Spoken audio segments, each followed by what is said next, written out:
పితా పుత్ర పవిత్రాత్మ నామమున ఆమేన్. లూకా శుభవార్త 12వ అధ్యాయము పవిత్ర వచనములు 13 నుండి 21 వరకు. జనసమూహము నుండి ఒకడు, బోధకుడా, పిజ్రాజితనము నాకు పాలు పంచమని నా సహోదరునితో ఒక మాట చెప్పుము అనెను. అందుకు యేసు, నన్ను ఎవడు మీకు తీర్పరిగాను లేక పంపిణీదారునిగాను నియమించను? జాగరూకత వహింపుడు, ఎట్టి లోభమునకు లోను కాకుడు. ఏలయన మానవ జీవితము సిరి సంపదల సమృద్ధిలో లేదు అని చెప్పెను. యేసు ఇంకను వారితో ఒక ఉపమానమును చెప్పెను. ఒక ధనవంతునికి సమృద్ధిగా పంటలు పండినవి. అతడు ఇట్లనుకొనెను, నేను ఏమి చేయవలయును?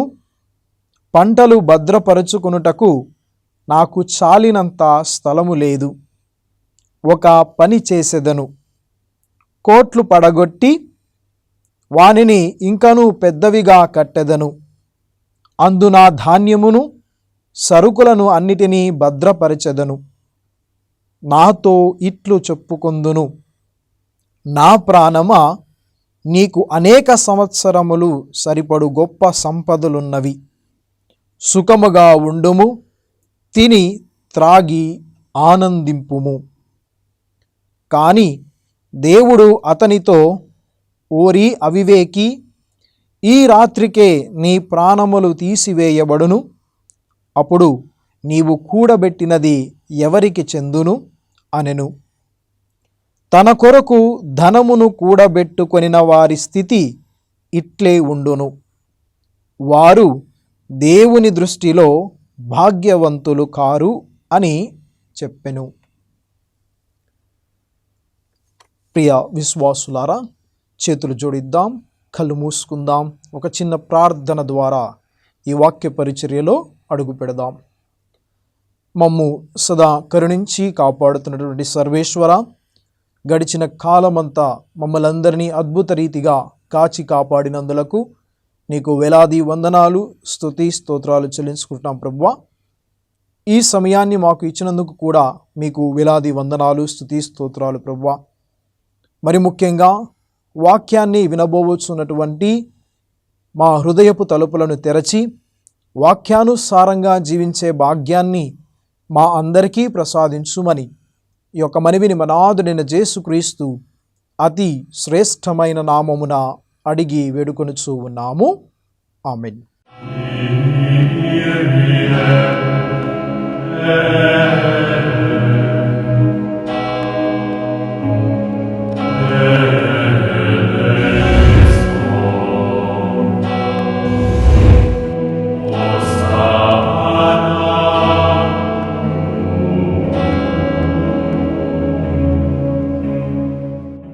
ప్రియ క్రైస్తవ విశ్వాసులారా, ఏలయన మానవ జీవితము సిరి సంపదల సమృద్ధిలో లేదు అని చెప్పాను. ప్రియ క్రైస్తవ విశ్వాసులారా, ఒక జరిగినటువంటి సంఘటన మరియు నేను సాక్ష్యం రూపంలో తెలుసుకొని ఉన్నాను. ఒక కుటుంబంలో పెద్దన్న మరియు ఆ పెద్దన్నకు కూడా తమ్ముళ్ళు మరియు చెల్లెళ్ళు కూడా ఉన్నారు. మరి దురదృష్టవశాతం వీరు పుట్టిన తర్వాత, కొంచెం పెద్దయిన తర్వాత వారి తల్లిదండ్రులను పోగొట్టుకున్నారు. అయితే ఈ పెద్దన్న, మనం ఒక పేరు చెప్దాం, జోసెఫ్ అనుకుందాం. అతని పేరు జోసెఫ్, పెద్దన్న పేరు. మరి ఆ జోసెఫ్ అయితే గనక వాళ్ళ తమ్ముళ్ళను, చెల్లెళ్ళను అందరినీ కూడా పెంచి పెద్ద చేసిన తర్వాత వాళ్ళందరికీ కూడా పెళ్ళిళ్ళు చేశాడు. పెళ్ళిళ్ళు చేసిన తర్వాత కొన్ని రోజుల తర్వాత ఆస్తి పంపకాలలో జరపాలని వారి మధ్య చర్చ జరిగింది. వారి మధ్య మాటలు జరిగాయి. అయితే గనక పెద్దన్న ఈ జోసెఫ్ కూడా అందరినీ పిలిచాడు. పిలిచిన తర్వాత వాళ్ళు కూడా చాలా డిమాండ్లు చేశారు. మాకు ఇది కావాలి, అది కావాలి, ఇది మాకు సొంతం, ఇది మాకు సొంతం, అనేకమైనటువంటి డిమాండ్లు, కోరికలు వాళ్ళు ఉన్నటువంటి తమ్ముళ్ళందరూ కూడా చెప్పారు. అయితే గనక ఈ జోసెఫ్ ఏం చేశాడంటే, మీకు నచ్చిన ఆస్తులన్నీ కూడా మీరు తీసుకోండి, మీకు తీసుకున్న తరువాత మిగిలింది నేను తీసుకుంటాను అని చెప్పి ఉన్నారు ప్రియ విశ్వాసులు. అయితే గనక ఆస్తి పంపకాలు జరిగాయి. జరిగిన తరువాత జోసెఫ్ భార్య జోసెఫ్తో అంటూ ఉంది, ఏవండి, మనము ఇన్నాళ్ళుగా మీ తమ్ముళ్ళను అదేవిధంగా చెల్లెళ్ళను పెంచాము, ఒక పెద్దోళ్ళని చేశాము, తర్వాత పెళ్ళిళ్ళు కూడా చేశాము. అయినా కానీ వీళ్ళు ఈ ఆస్తి పంపకాల్లో గనక ఎవరూ కూడా తగ్గలేదు, మనకు రావాల్సింది మనకు సరిగ్గా రాలేదు. అయినప్పటికీ కూడా మనమందరము ఒకే కుటుంబ సభ్యులుగా ఉండాలంటే, మన మధ్య ఈ బంధాలు బంధుత్వాలు ఉండాలంటే గనక వీటిని వదులుకోవడం మంచిదే అయిందండి. ఇప్పుడు చూడండి, మనం వదిలివేసుకున్నాము కాబట్టి మనము ఒక కుటుంబ సభ్యులుగా ఉంటూ ఉన్నాం అని చెప్పడం జరిగింది ప్రియ విశ్వాసులారా. తరువాత కొన్ని రోజుల తర్వాత చుట్టుపక్కల ఉన్నటువంటి ఆ జోసెఫ్ ఇంటి చుట్టుపక్కల ఉన్నటువంటి వాళ్ళందరూ కూడా ఈయనను మరి ఇతని భార్యను అనేకమైనటువంటి ముక్కుసూటి మాటలను అనడం జరిగింది. ఎందుకురా నీ ఆస్తి పంపకాల్లో నువ్వు ఈ ఆస్తిని పోగొట్టుకున్నావు, నువ్వే కదా వాళ్ళని పెంచింది, నువ్వే కదా వాళ్ళని చూసింది, వాళ్ళకి అంత తెలివి అంత జ్ఞానం లేదా, నీకు రావాల్సినటువంటి నీ యొక్క ఆస్తిని ఎందుకు వాళ్ళు ఇవ్వలేదు, నువ్వు ఎందుకు అడగలేదని ఇతన్ని ముక్కుసూటి మాటలుగా వీళ్ళు అడగడం జరిగింది. మరి జోసెఫ్ చాలా బాధ వేసింది. ఒకవైపున భార్యని అంటూ ఉన్నారు, ఇటువైపునేమో భర్తని, ఇతను కూడా చాలా బాధపడుతూ ఉన్నాడు. ఈ బాధలోనే అక్కడే ఉన్నటువంటి తన విచారంలో తన గ్రామంలో ఉన్నటువంటి విచారణ గురువు గారిని సందర్శించాడు. ఏమిటి ఇలా ఏం జరిగింది జోసెఫ్, ఏంటి ఈ మధ్య చాలా బాధగా ఉన్నావు, ఏంటి నీ సంగతి ఏంటి, ఏమి విషయాలు ఏంటి చెప్పు అని అడిగాడు. ఇలా మా కుటుంబంలో ఇలా జరిగింది ఫాదర్, ఆస్తి పంపకాల్లో ఇలా జరిగాయి, మా తమ్ముళ్ళు మరియు చెల్లెలకు కూడా నేను ఈ ఆస్తి పంపకాలు జరగడం ఇచ్చాను. మరి అదేవిధంగా వారు కూడా వాళ్ళకి కావాల్సింది వాళ్ళు తీసుకున్నారు, తర్వాత మిగిలింది నేను తీసుకున్నాను. కానీ చుట్టూ ఉన్న వాళ్ళు మాత్రం సూటిపోటి మాటలు మాట్లాడుతున్నాను, నేను దాన్ని సహించలేకపోతూ ఉన్నాను. నేనేమో నాకు ఈ బంధాలు ముందు ఈ సంపద నాకు నేను చూడలేదు, ఈ సంపదనే చూడలేదు, నాకు ఈ బంధాలకి నేను ఎక్కువ విలువ ఇచ్చానే కానీ ఈ సంపదలకు, సిరి సంపదలు, ఆస్తులకు నేను ఇవ్వలేదు ఫాదర్ అని చెప్పారు. అయినా కానీ చుట్టూ ఉన్నటువంటి వాతావరణంలో చూస్తూ ఉంటే చాలా బాధగా ఉంది ఫాదర్ అని చెప్పాడు. మరి విచారణ గురువు కూడా చాలా చక్కనైనటువంటి సూచనలు ఇస్తూ ఉన్నాడు. జోసెఫ్, నీవు నీ ఆస్తిలో ఎంత నీవు నష్టపోయావు అని అడిగాడు. ఇంచుమించుగా 15 లక్షలు ఫాదర్, 15 లక్షలు విలువ చేసేటువంటి ఆస్తిని నేను కోల్పోవడం కాదు, నా తమ్ముళ్ళకి ఇచ్చాను అని చెప్పాడు. అయితే ఆ విచారణ గురువు ఏమని చెప్తున్నారంటే ప్రియ విశ్వాసులారా, జోసెఫ్, నీవు అనుకో, ఈ 15 లక్షల రూపాయలు నీవు దేవునికి అప్పుగా ఇచ్చావనుకో, మరి దేవుడు కూడా ప్రతి నెల ప్రతి సంవత్సరము కూడా నీ వడ్డీని చెల్లిస్తున్నట్లు, అంటే ఈ యొక్క దీవెనల ద్వారా, ఆశీర్వాదాల ద్వారా, నీలో పరిశుద్ధాత్మ నింపుదల ద్వారా నీకు దేవుడు నీకు తిరిగి వడ్డీ ఇస్తూ ఉన్నాడు అని అనుకో అని చెప్పాడు ప్రియ విశ్వాసులారా. మరి జోసెఫ్ కూడా మంచి క్రైస్తవుడు కాబట్టి బంధాల గురించి ఆలోచించి ఈ ఆస్తి ముందు వీటిని ఈ బంధుత్వాల ముందు ఈ ఆస్తిని వదులుకోవడం లేదు, తప్పు లేదనేసి అనుకొని దేవుడే నా పక్షాన ఉంటాడు అని తలంచుకొని వారి జీవితాన్ని వాళ్ళు ముందుకు సాగించడం జరిగింది. అయితే కొన్ని సంవత్సరాల తర్వాత ప్రియ విశ్వాసులారా, ఎవరైతే ఈ జోసెఫ్ దగ్గర నుంచి వాళ్ళ పెద్దన్న దగ్గర నుంచి ఆస్తిని పంచుకున్నారో వీళ్ళు చెల్లెళ్ళు కానీ తమ్ముళ్ళు కానీ వారి జీవితాల్లో ఏదో తెలియని బాధ. ఇంట్లో కూడా వాళ్ళందరికీ కూడా ఆరోగ్యాలు బాగలేవు. వాళ్ళు చుట్టూ ఉన్నటువంటి వాతావరణం కూడా అంత శాంతికరమైనటువంటి వాతావరణం కాదు. ఏదో తెలియని బాధ, అవహేళన ఇదంతా కూడా వారి జీవితాల్లో ఉంది. కానీ ఇటువైపు పెద్దన్న ఎవరైతే గనక నాకు ఈ బంధువుల ముందు నాకు ఆస్తి నేను చూడను అని వాళ్ళకి హృదయపూర్వకంగా మనస్ఫూర్తిగా ఇచ్చాడో, ఇతని జీవితం వరకు, ఇతని కుటుంబం వరకు దేవుడు సమృద్ధిగా ఆశీర్వదించాడు. చెప్పాలంటే వీళ్ళు పట్టిందంతా బంగారం. వీళ్ళు ఏదైతే పని చేస్తారో, వీళ్ళు ఏదైతే పట్టుకుంటారో అదంతా కూడా దేవుడు సమృద్ధిగా ఆశీర్వదిస్తున్నాడు. మంచి ఆయురారోగ్యాలు ఉన్నాయి, మంచి శాంతి సమాధానాలు ఉన్నాయి కుటుంబంలో. చక్కగా కూడా వీరు అభివృద్ధి పరుస్తున్నారు. కానీ ఇటువైపు ఈ అన్నదమ్ములు అక్క చెల్లెలకు మాత్రం తెలియని లోటు. ప్రియ క్రైస్తవ విశ్వాసులారా, దేవుడు నా పక్షాన ఉంటాడు కనుక ఈ బంధాల ముందు ఈ యొక్క ఆస్తులను నేను లెక్క చేయననేటువంటి మాటలతో, అదేవిధంగా నేను దేవునికి 15 లక్షల రూపాయలు నేను అప్పుగా ఇచ్చానని తెలుసుకొని దాన్ని దేవునికే వదిలేసి, దేవుని చిత్తానికే వదిలివేసి తన జీవితాన్ని ముందుకు సాగించాడు. సమృద్ధిగా ఆశీర్వదింపబడ్డాడు. మరి అదేవిధంగా ప్రియ క్రైస్తవ విశ్వాసులారా, మనం ఆదికాండము 13వ అధ్యాయాన్ని ఒక్కసారి మనం పరిశీలించినట్లయితే అక్కడ అబ్రహాముకి మరియు లోతుకి కూడా ఇదే విధంగా పంపకాలు జరిగాయి.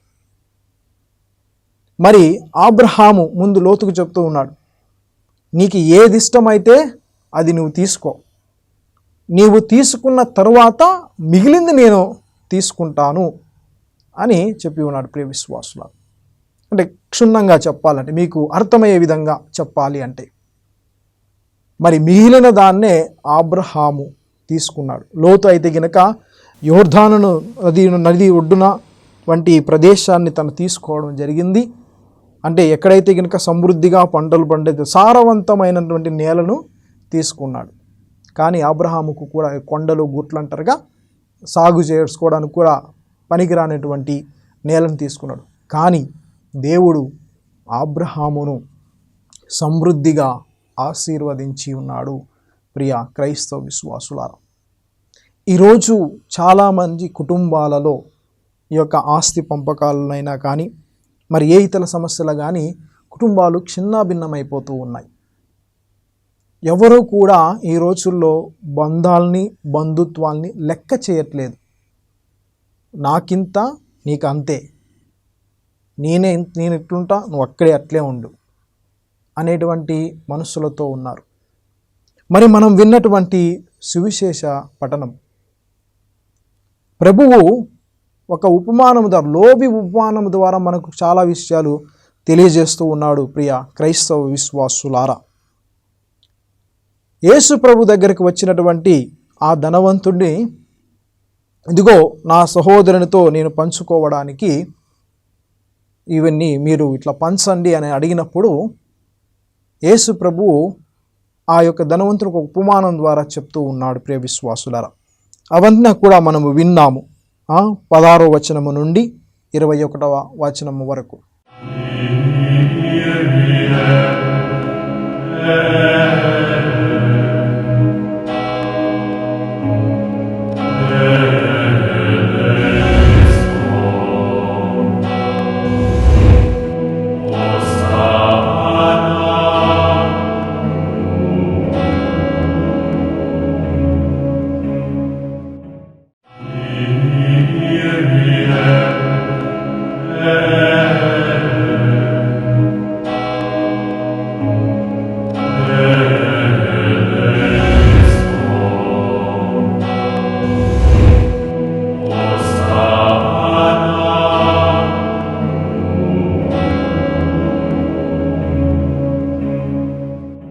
మనము దీన్ని క్షుణ్ణంగా ధ్యానించినట్లయితే గనక యేసు ప్రభువు ఆ యొక్క ధనవంతుణ్ణి ఖండించడానికి, ఆ ధనవంతుణ్ణి ఒప్పుకోవడానికి 3 కారణాలు ఉన్నాయి.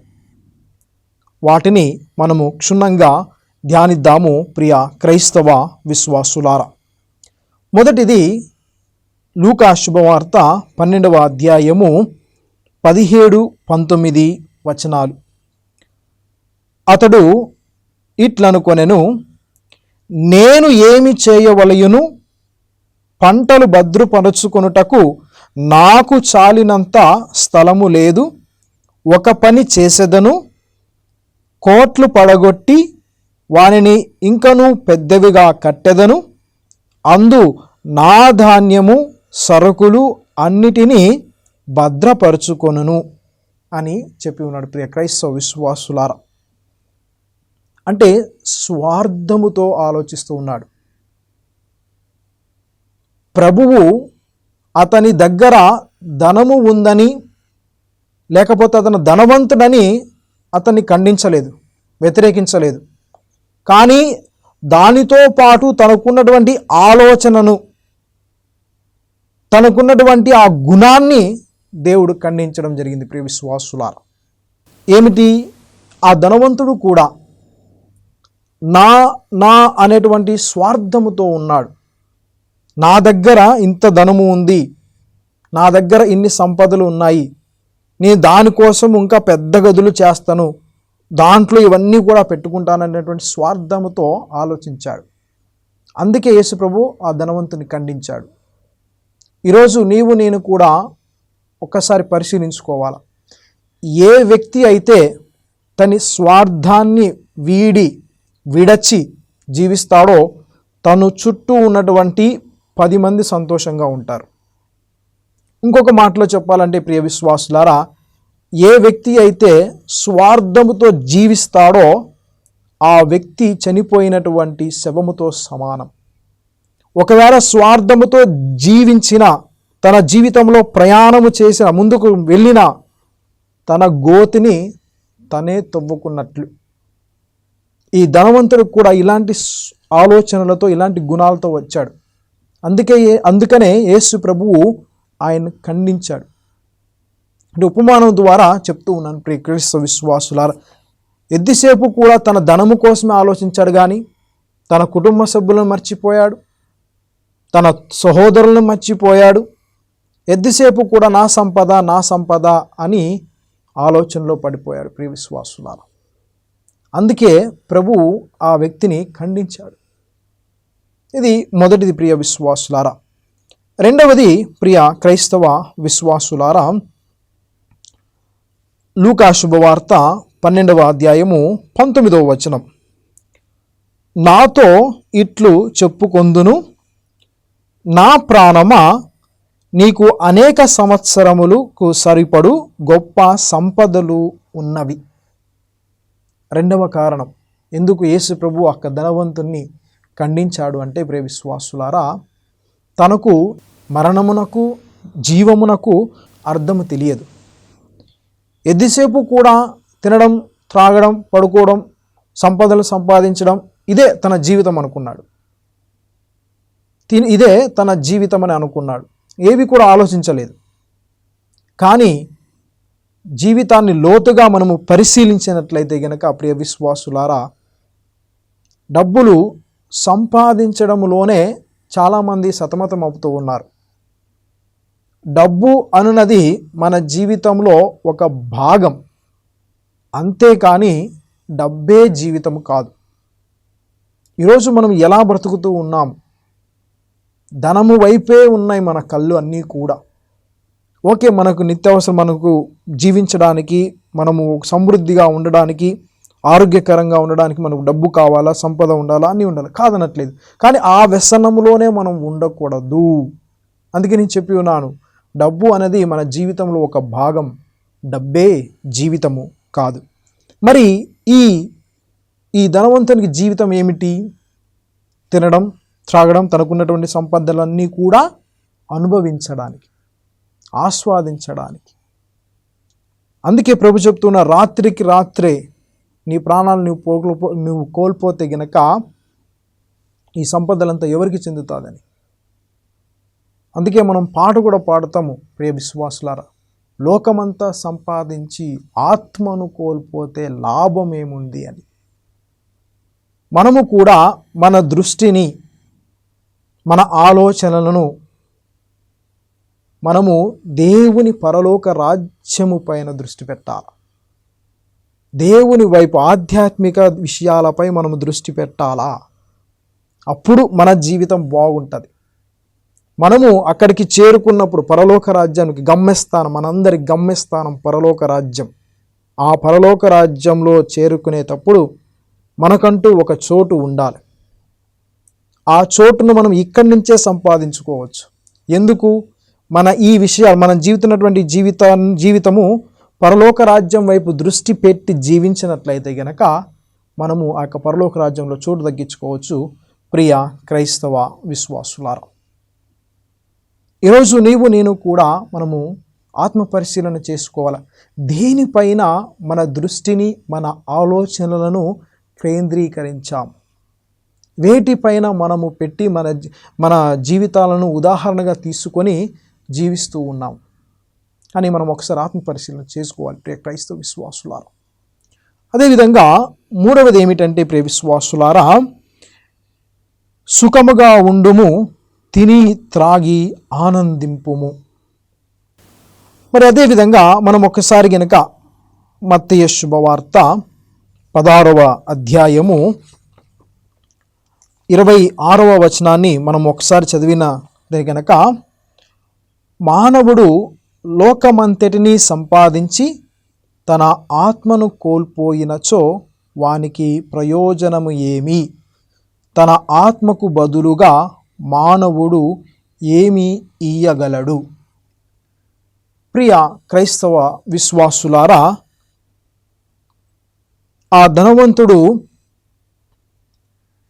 ఎప్పుడూ కూడా ఈ లోకములో ఉన్నటువంటి సంపదల పైన, తన కళ్ళు ముందు ఉన్నటువంటి వాటి వస్తువులపైన దృష్టి పెట్టాడే కానీ ఆధ్యాత్మిక వరాలపైన కానీ తాను దృష్టిని కేంద్రీకరించలేదు. అందుకే ప్రభు చెప్తూ ఉన్నాడు, మానవుడు తన ఆత్మకు బదులుగా ఏమి ఇవ్వగలడు అని. ఈరోజు మనమందరము కూడా ఒక్కసారి ఆత్మ పరిశీలన చేసుకోవాలి. ఎందుకంటే ఎప్పుడైతే ప్రభు చెప్తూ ఉన్నాడు, ఏ వ్యక్తి అయితే గనక తన కొరకు డబ్బును కూడబెట్టుకుంటాడో ఆ వ్యక్తి పరిస్థితి కూడా ఈ విధంగానే ఉంటుంది. మరి ఆ వ్యక్తి దేవుని దృష్టిలో భాగ్యవంతులు కారు అంటున్నారు. ఈరోజు నీవు నేను కూడా దేవుని దృష్టిలో భాగ్యవంతులు కావాలి అంటే, దేవుని దృష్టిలో ధనవంతులుగా ఉండాలి అంటే గనక మనము నిరంతరము కూడా మన ఆధ్యాత్మిక జీవితంపైనే దృష్టి పెట్టాలి. చెప్పి ఉన్నాను, మనం ఏ విధంగా మన ఆధ్యాత్మిక జీవితాన్ని మెరుగుపరుచుకోవచ్చు. మనకున్నటువంటి సంపదలోనే నలుగురికి ఇవ్వడం, కొద్దో గొప్ప మన దగ్గర ఉన్నటువంటి సంపదను కొద్దో గొప్ప నలుగురికి పంచుకోవడం ద్వారా, మంచి క్రియలు చేయడం ద్వారా, అనాథలకు, అభాగ్యులకు, మరి అడుక్కునే వారికి, వీటన్నిటినీ వీళ్ళందరికీ కూడా ఏదో ఒక 10% మనము వారికి సహాయపడినట్లయితే గనక తప్పకుండా దేవుడి దృష్టిలో మనమందరము కూడా ధనవంతులుగా ఉంటాం. దేవుని దృష్టిలో మనమందరం భాగ్యవంతులుగా ఉంటాం. మరి వీటితో పాటు మన జీవితం, మన ప్రార్థనా జీవితం, దివ్యబలి పూజలో పాల్గొనడం కానీ, దివ్య సప్రసాద ఆరాధనలో పాల్గొనడం కానీ, మరీ ముఖ్యంగా పాప సంకీర్తనం చేయడం ద్వారా తెలుసో తెలియక చేసిన తప్పులన్నింటినీ కూడా పాప సంకీర్తనంలో ఒప్పుకొని నిండు పూజలో పాల్గొనడం, పూజలో కూడా దివ్య సప్రసాదనాథుని స్వీకరించి ఆ దివ్య సప్రసాదనాథుని ఆరాధించడం ద్వారా, ఆయన చెప్పిన మాట వినడము ద్వారా మనము దేవుని దృష్టిలో భాగ్యవంతులు. ఈ పవిత్ర కార్యాల ద్వారా కేవలము మన జీవితము లోక సంబంధమైనది అంతే కాదు ప్రియ విశ్వాసులారా. మన ఈ క్రైస్తవ విశ్వాస జీవితం అనేది దేవునితో ముడిపన్నది. మన ఆత్మలు దేవుని చెంత చేరాలి, అది మనం విశ్వసిస్తూ ఉన్నాం. ఈ లోకంలో జీవించినంత కాలము దేవుణ్ణి తెలుసుకొని దేవుణ్ణి సేవించి ప్రేమించి తిరిగి మనం దేవుని దగ్గరికి వెళ్ళాలి. మరి ఈ తరుణంలో మనకి సంపదలు కానీ ఈ వస్తువులు కానీ ఉంటాయి. వీటన్నిటికీ కూడా మనము ఆకర్షణీయంగా మనం వాటిపైనే దృష్టి పెట్టకూడదు. దేవుని పైన మనము దృష్టి పెట్టి ఆ ఆధ్యాత్మిక జీవితాన్ని మనము జీవించడానికి ప్రయాసపడాలి ప్రియ విశ్వాసులారా. అందుకే మనమందరము కూడా యొక్క చక్కనైన ఉపమానం ద్వారా ప్రభువు చెప్తూ ఉన్నాడు, మీ దృష్టిని దేవుని పైన పెట్టండి, పరలోక విషయాలపైన మీ దృష్టిని పెట్టండి అని పౌలు గారు కూడా మనకి హెచ్చరిస్తూ ఉన్నాడు తన లేఖల్లో. కనుక ఈరోజు మనమందరము కూడా కలిసి ప్రార్థన చేసుకుందాం. మన దృష్టి, మన యొక్క ఆలోచనలు, పద్ధతులన్నీ కూడా ఆధ్యాత్మిక విషయాలపైనే ఉండాలి అని, దేవుడు కూడా మనలందరినీ కూడా సమృద్ధిగా ఆశీర్వదించాలని, మరి ముఖ్యంగా మనమందరము కూడా దేవుని దృష్టిలో ధనవంతులుగా, దేవుని దృష్టిలో భాగ్యవంతులుగా ఉండాలని ప్రయాసపడదాం, ప్రార్థన చేసుకుందాం. కళ్ళు మూసుకొని చేతులు జోడించి చిన్న ప్రార్థన చేసుకుందాం. దయగల తండ్రి, మా దేవా, ఈ యొక్క ఉపమానం ద్వారా మాకు చాలా చక్కనైనటువంటి విషయాలను బోధించి ఉన్నావు. ఈ లోక సిరి సంపదల వల్లే కాదు మానవుడు జీవించేది, ఆధ్యాత్మిక జీవితంలో కూడా మానవుడు జీవించవచ్చు. దేవునికి అనుగుణంగా దేవుని సన్నిధిలో దేవునితో కలిసి జీవించే భాగ్యాన్ని మాకు తెలియజేసి ఉన్నావు. కనుక ప్రియ విశ్వాసులారా, మనమందరము కూడా దేవుని దృష్టిలో భాగ్యవంతులుగా, దేవుని దృష్టిలో ధనవంతులుగా ఉండడానికి కావలసినటువంటి విశ్వాసాన్ని, నమ్మకాన్ని, ధైర్యమును, బలమును, ఓర్పును, సహనాన్ని దేవాదేవుడు మనకు ప్రసాదించాలని ప్రార్థన చేసుకుందాం. దేవుని యొక్క దీవెనలను పొందుదాం. ప్రభు మీతో ఉండును గాక, మీ ఆత్మతోనూ ఉండునుగాక. సర్వశక్తిగల సర్వేశ్వరుడు పితా, పుత్ర, పవిత్రాత్మ మిమ్మలందరినీ ఆశీర్వదించి కాచి కాపాడునుగాక. ఆమేన్.